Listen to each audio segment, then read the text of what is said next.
Ito na ang latest ng Mixed Topics, mainit na showbiz ganap. Catherine Bernardo at Alden Richards nagpakilig sa maraming mga fans dahil sa mga mall tours para sa kanilang pelikulang Hello, Love, Again.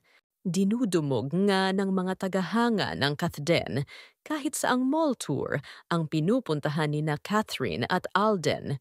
Makikita naman ang sweetness ng Kathden, kaya naman talaga namang kinakikiligan ng mga fans dahil marami ang nakapansin sa kanilang kaswitan. Minsan ay hindi namamalayan ng Kathden na magkahawak sila ng kamay at marami din ang nakapansin na kusang nangyayari yung paglalapit ng kanilang mga kamay o ang pagiging sweet sa isa't isa.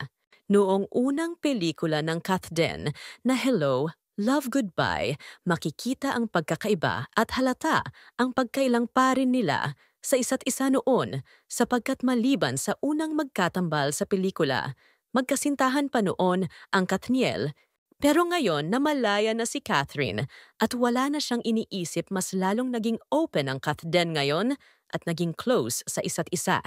Talagang consistent din naman si Alden sa pagiging sweet at gentleman ni Alden para kay Catherine dahil bawat galaw o saan mang lugar, basta magkasama sila ni Catherine ay talaga namang makikita ang pagproprotekta ni Alden kay Catherine Bernardo.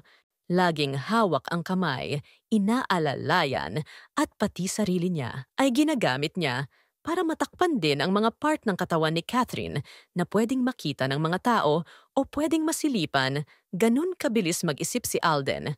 Gagawin ang lahat para lang maprotektahan si Catherine. Kaya naman maraming nagsasabi na nasa ibang level na ngayon ang Kathden dahil nakikita sa gestures nilang dalawa na mas naging close na ang dalawa at komportable na sila sa isa't isa ngayon. Sa katunayan, bago ang mga mall tours ng Kathden para sa Hello, Love, Again, bumisita muna siya sa Kapuso Compound para sa promotions ng upcoming film nila ni Alden, ang Hello, Love, Again, na unang pelikulang collaboration ng GMA Pictures at Star Cinema. At warm welcome naman ang ibinigay ng mga kapuso para kay Catherine, kaya nakakatuwang tignan na malaya nang nakakapunta ang mga ibang kapamilya talents sa Kapuso Compound. Samantala, naibahagi ni TJ Monterde sa pag-uusap nila ni MJ Felipe na si Catherine Bernardo mismo ang nag-message sa kanya at nagpaalam kung maaaring gamitin ang kanyang kanta na Palagi para maging soundtrack ng anticipated movie na Hello, Love, Again. At masayang binigyan ng pahintulot ng singer-songwriter si Catherine sa kanyang request.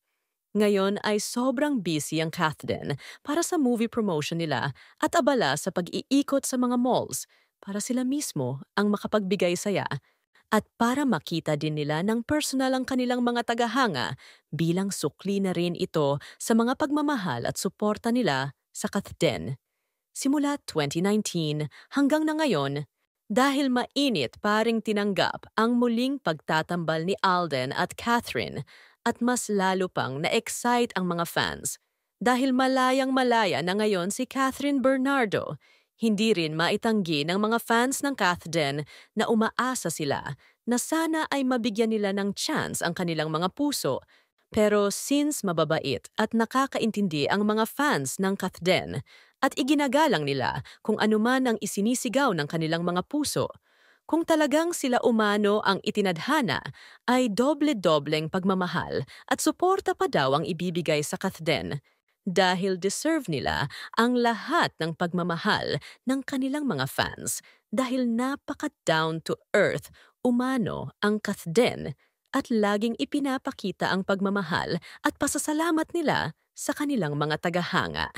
Hindi pa man ipinapalabas ang Hello, Love, Again ay wala nang mapagsidlan ang kasiyahan at excitement ng mga tagapanood. At talaga naman inaabangan ito after 5 years ay nagbunga ang kanilang paghihintay. Nakakatuwa at ang sarap kasing panoorin ang Kathden, hindi nakakasawa.